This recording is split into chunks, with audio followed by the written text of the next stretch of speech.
My hands trembled as I watched her unlock my front door like she owned the place. She had spent months making our lives miserable, and now she was actually coming into our home. I couldn't believe the nerve. What happened next? I wish I could have recorded her face when she called the police, certain she'd finally ruined me. She didn't know what was coming. When they knocked and my wife opened the door, I watched 20 years of swagger collapse in an instant. Sweet justice never felt so good. Have you ever seen a bully get their comeuppance? Tell me about it in the comments. My father, Colonel James Bryant, passed away 28 years ago, and I've kept his little memorial garden ever since. It's nothing grand, just a tidy bed of roses and lilies around a simple stone marker, but it was his one true solace after the nightmares of Vietnam. The garden was his therapy, a way to grow something beautiful out of ugliness. So when I found challenge coins placed with military precision among the plants I'd cared for nearly 3 decades, my first reaction was fear, not gratitude. I never expected security cameras in this sleepy neighborhood, but after some teenage nonsense last month I'd installed one. The footage at 2 in the morning showed everything and nothing I wanted to see. A figure moving through my backyard with the efficiency of someone trained for operations. Precise steps, deliberate placement of items, yet the face was hidden under a hood, angled away from the lens. This was not a neighbor dropping by to pay respects. This was a professional who understood surveillance, and who knew intimate details about my father's service. Then Kimberly Hall made her grand entrance as HOA president, perfectly put together, striding across my lawn like she was running a parade. Mr. Bryant, I have an emergency health violation order regarding the unauthorized memorial structure in your yard, she announced, waving papers that looked official. But it wasn't the threat of fines that stopped me, it was what she said next. I understand your father served with the 1st Cavalry in Vietnam, specifically at Firebase Charlie in 1968. My mug nearly slipped from my hand. Firebase Charlie wasn't in any public files.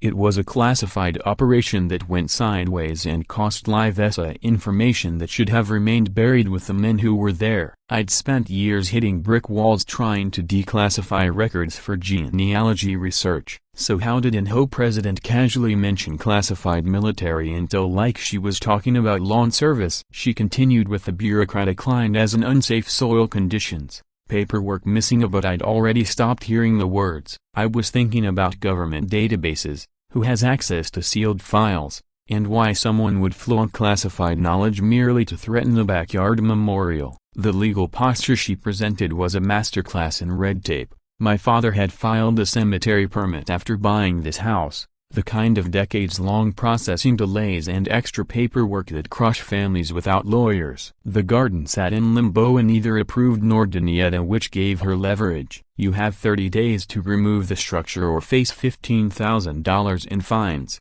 she said, smiling like she knew something I didn't. Then she made the ask that changed everything. Perhaps if you were willing to discuss what other family heirlooms might be stored in the basement of yours, we could find a more flexible solution. My basement, where Rachel and I keep my father's Purple Heart collection, passed down through 3 generations and secured in a safe, was suddenly the real target. Kimberly wasn't only threatening the garden, she was fishing for artifacts worth $85,000, knowledge she couldn't have had through legitimate channels. I decided to verify the cemetery permit. The county's property records go back decades, so I should find the original filing. My computer acted slow, but I made it to the historical documents and there it was, the cemetery permit application. As I read the details my screen went black, and nothing physical, just a sudden blank. When it came back I navigated to the same page and the permit was gone, erased from the county database. Worse, the deletion timestamp showed the file had been removed while I was reading it. Someone had been watching my keystrokes in real time, waiting for me to pull up that specific record, and then deleted it while I watched. I sat staring at the blank screen, hands shaking. This was no HOA-powered trip, this was coordinated, live computer monitoring, access to government databases, and knowledge of my family's military history stretching back decades. Whoever was behind this not only knew classified Vietnam-era details, They could manipulate official records to erase evidence. Kimberly Hall wasn't simply trying to bully me out of a memorial. She was connected to something with tentacles inside systems I'd thought secure. Then Janet Martinez called. I'd known Janet as HOA secretary for 8 years. She'd seen every kind of neighborhood drama. Hearing real fear in her voice made my skin crawl. She asked me to meet at a coffee shop, told me to bring nothing electronic. She slid a manila folder across the table and her hands trembled as she did. I copied these before I lost my nerve, she said. Her notes punched me in the gut. Kimberly had been running surveillance operations on veteran families for months, and not just names and addresses, but property surveys, inheritance records, and detailed military service histories for veterans in our neighborhood. The folder contained floor plans of my house with basement dimensions circled in red, telephoto photos of my backyard taken from different vantage points, and a dossier on my father's service that was more detailed than anything I'd seen. The financial trail revealed the scale. The HOA had been paying consulting fees to Heritage Military Appraisals of $15,000 over 6 months for services homeowners were never told about. Shipping invoices showed packages to storage facilities in Nevada and Arizona with weights matching military medals and artifacts. Someone was using our dues to fund a systematic theft operation targeting the people who paid those dues. Tom Wilson told me some military appraiser contacted him, offering $8,000 for his father's Bronze Star. Janet whispered. The appraiser had known the exact battle where Tom's father earned it, the date, and the names of other soldiers, details that live only in classified files or family lore. Tom said he turned the offer down, but wondered how many families in need of money had said yes. The shipping manifests painted the picture: military artifacts leaving our zip code every few weeks, routed through PO boxes to auction houses across the country. Then I found a receipt that made my blood run cold. A shipping receipt dated yesterday from Tom Wilson's address to Heritage Collectibles in Las Vegas, with a weight that matched 3 bronze stars in a purple heart. I called Tom. "Did you change your mind about selling?" I asked. "Hell no," he said. "They're still in my bedroom safe." After I read him the shipping details there was a long silence. Then, "Patrick, that's definitely my signature on that receipt, but I swear to God I never signed anything." Identity theft, forged signatures, stolen items shipped under our names. They weren't just stealing artifacts, they were manufacturing consent and using our identities as cover. The receipt showed Tom's full legal signature, his correct address, even his phone number for delivery confirmation, yet he'd never agreed to sell a thing. They'd even forged his signature to the shipping receipt. Whoever did it had studied his handwriting well enough to create official-looking documents, then used his identity to mail stolen artifacts across state lines. The level of sophistication left me breathless. This wasn't petty theft. It took database access to harvest our personal details, surveillance to catalog private collections, forgery skills to manufacture believable paperwork, and interstate shipping networks to move the haul. This wasn't neighborhood crime, it was organized theft hiding behind homeowner associations, trafficking military memorabilia while committing federal crimes under the victims' own names. I spent the afternoon checking in with other veteran families and the pattern was chilling. The Hendersons supposedly sold their grandfather's World War II medals last month, except they never signed anything or saw a cent. The Kowalskis received a thank you note for donating their father's Vietnam items to a museum they'd never heard of.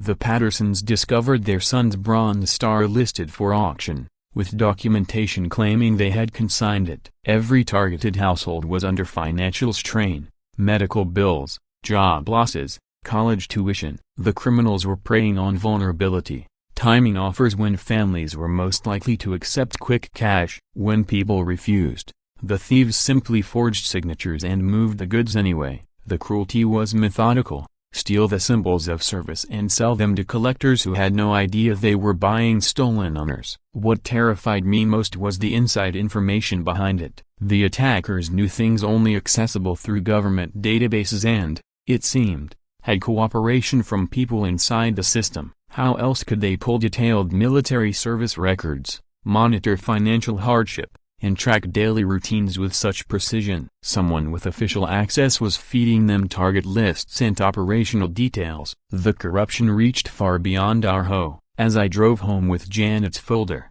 it hit me. This was a coordinated assault on American military heritage, using compromised officials and surveillance to strip families of what mattered most. I would have to convince my neighbors that the woman they'd entrusted to lead the community was running a criminal enterprise that had been robbing them blind. Then Rachel got a call from Detective Mark Webb, and I'd never seen her look so pale while still in pajamas. Mark was a 20-year cop, 12 of those as a detective, and now our town's police chief. She'd seen a lot, but when he told us our police database had been breached, she reached for her service weapon before she'd fully woken. The log showed hundreds of queries, Purple Heart recipients, Bronze Star winners, families of Kias. Someone had been building lists from our own law enforcement records. Detective Webb arrived with printouts that made my skin crawl. The compromised credentials had exposed not only names and addresses, but financial records, family updates,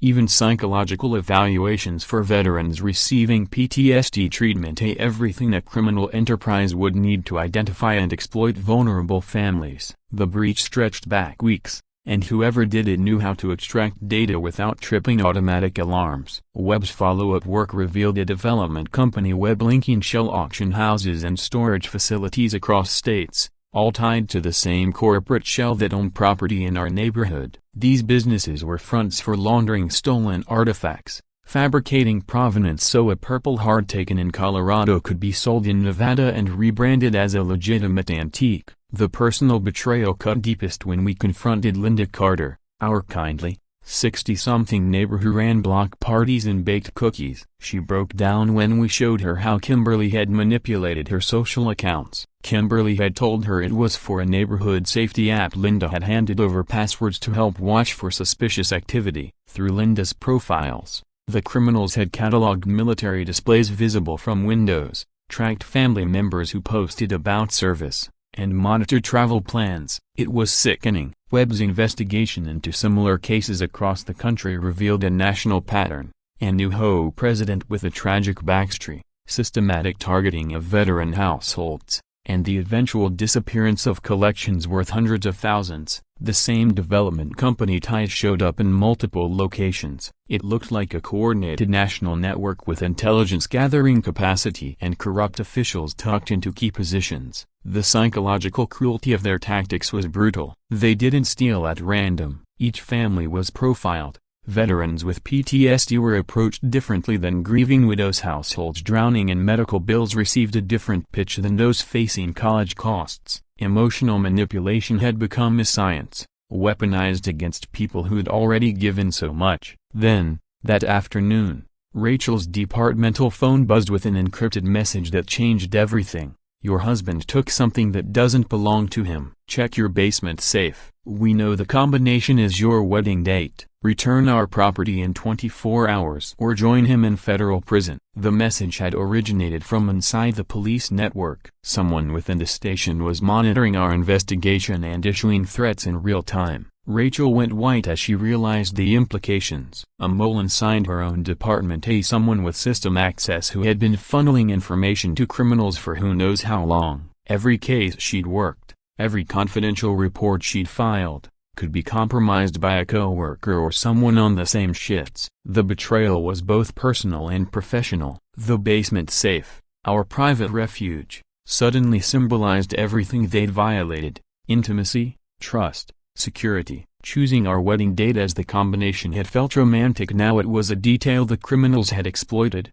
proof they'd been watching us far longer than we suspected. Webb's continuing probe uncovered corruption at multiple levels. A records clerk in the county office was only the beginning. There were compromised employees in the county assessor's office, tainted staff at the Veterans Affairs Department, and infiltrations of police databases across jurisdictions. The network had spent years seeding influence and access, slowly swallowing institutions meant to protect veteran families. Their method was clinical. They studied emotional weak points and financial pain, then tailored approaches to exploit them. Made different scripts for different victims. The realization that my own family had been deliberately targeted brought everything into focus. The hooded visitor at my father's memorial, Kimberly's knowledge of classified operations, the live deletion of county records. These were not random coincidences. Someone had planned our unmaking for a long time. Have you ever felt like someone was watching every move you made?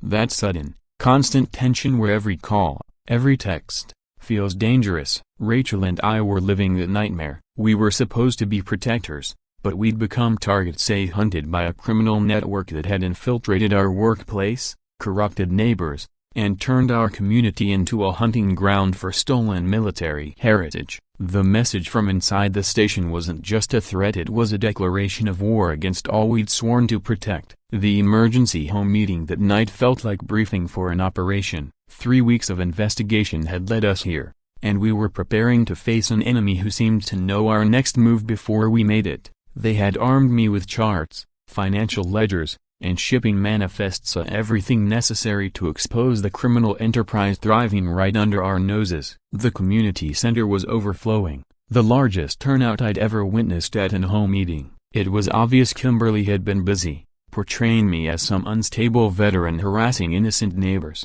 The room's layout told the story before I even spoke. Kimberly's loyalists sat front and center, while veteran families were scattered, isolated at the back. I stood and addressed the crowd. Neighbors, I have documented proof that our HOA has been infiltrated by criminals systematically eluding veteran families. Instead of the shock and outrage I'd hoped for, a low murmur spread to Kimberly's supporters, smirking and shaking their heads like they had expected this meltdown. Before I could present a single piece of evidence, a polished attorney I'd never seen before rose to his feet. "Mr. Bryant," he announced, "that information was obtained through unauthorized access to HOA files. Presenting it here is itself a criminal act, and inadmissible in any legal forum." Janet Martinez was dragged into it, forced to testify against me. I sat powerless as she admitted under oath that she had supplied me with confidential files in breach of her employment contract. My strongest evidence, which proved systematic theft,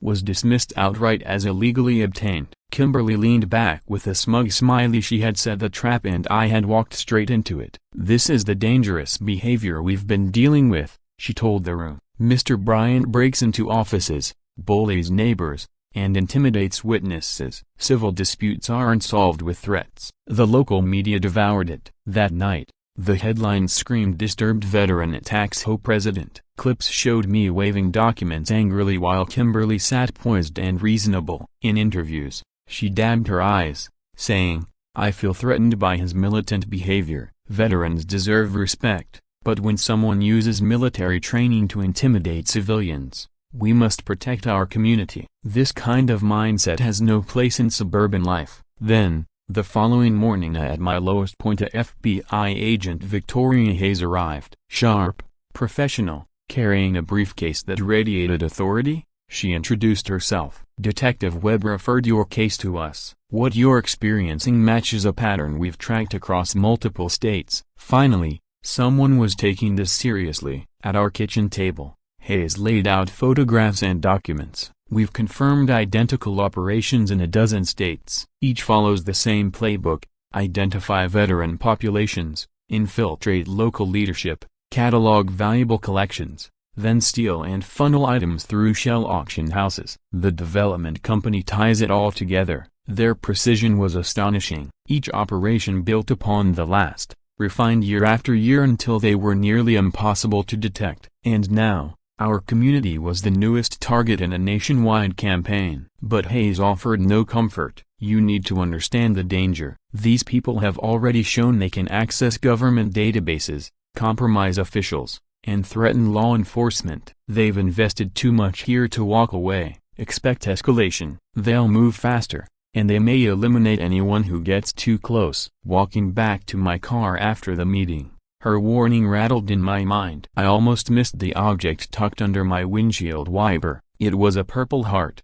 glinting in the sunlight. I froze when I read the engraving. "For Valor, Colonel James Bryant, Vietnam, 1968. It was my father's missing medal, the one we assumed had been misplaced after his death in 1995, lost during the estate settlement or funeral chaos. But here it was, pristine, warm from the sun. Someone had held onto it for 28 years, preserved it, waited for the right moment to deliver it back. Why now? Why me? The implications twisted my stomach. If they had been tied to my father since the 1960s, what else had been manipulated? Was his heart attack truly natural? Accidents can be staged. Secrets can be worth killing for. Agent Hayes studied the metal with grim focus. This changes everything. We're not just dealing with thieves. This network has historic links to your family. You've been targeted deliberately, because of who your father was and what he may have known. That night, holding his medal for the first time, I realized this was far bigger than HOA corruption. Someone had been orchestrating this for decades, patiently waiting for their chance. The anonymous tip came the next morning at 6 a.m. Stolen military property. 1520 Oak Street. Check the basement. Protocol demanded Rachel respond. She couldn't ignore it without jeopardizing her badge or the federal case. But the cruel irony was clear. My own wife was being forced to lead a search of our home, based on evidence planted by the very criminals she was hunting. I'll never forget the sight of her walking through our front door with the search team. Her face was professional steel, but her eyes betrayed anguish. The warrant had been drafted perfectly airtight, designed for maximum humiliation and media spectacle. News vans were already outside, cameras rolling, waiting to capture the downfall of the unhinged veteran. When officers opened our basement storage and uncovered Purple Hearts and Bronze Stars, my knees nearly buckled. They weren't my father's. They were stolen artifacts from other families, staged to frame me as the ringleader. Each medal carried papers authenticating them as property of families I'd never even met. The Kowalski's World War II collection, the Hendersons' Vietnam relics, the Martinez family's South Korean War decorations. The setup was flawless. By evening, headlines screamed, "Local veteran arrested in metal theft ring." The footage was damning. Me in handcuffs, medals in evidence bags. Kimberly stood before the cameras, feigning sorrow. I knew something was wrong when Mr. Bryant became so secretive about his basement. It breaks my heart to see he's been stealing from veterans across multiple counties, to exploit the very community he pretended to defend. It's shameful. Rachel's agony was written across her face as she read me my rights. My wife, forced to arrest me in front of the world. Her voice cracked on the words, "You have the right to remain silent." 20 years of marriage and the criminals had turned her integrity into a weapon against us both. Agent Hayes saw through it instantly. "This is their pattern," she told me later. "They plant evidence, manipulate media, destroy reputations. It's not just about silencing you, it's about discrediting veterans everywhere. They want the world to believe you are the criminal. It's psychological warfare. Isolation is their weapon."